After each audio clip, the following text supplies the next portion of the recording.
and welcome to this Breakaway Crochet Method spot lesson on how to work a floating double treble cluster. So whenever one of my Breakaway Method patterns says to work a floating double treble cluster, this is what you do. Start with 3 yarn overs. So those 3 yarn overs belong to the first double treble of the cluster. But now we need to pause for a moment to make a floating ring.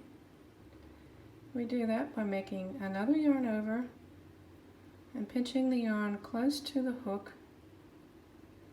Make another yarn over, pinch that together with the first one. You're pinching 2 loops on the hook.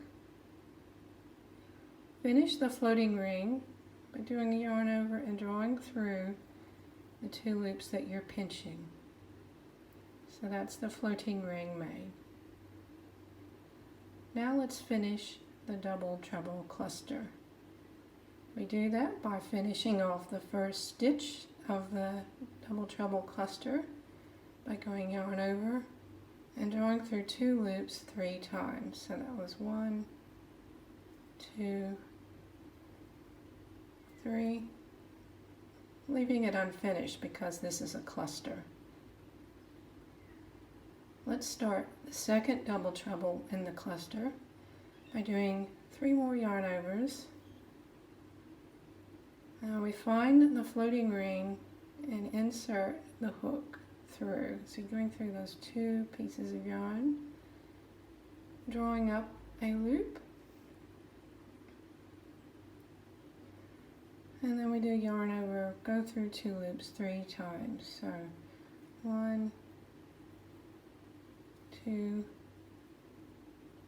3, and there are 3 loops on the hook, which means it's now time to join those together. So yarn over and go through all 3 loops, and that is our double treble cluster complete.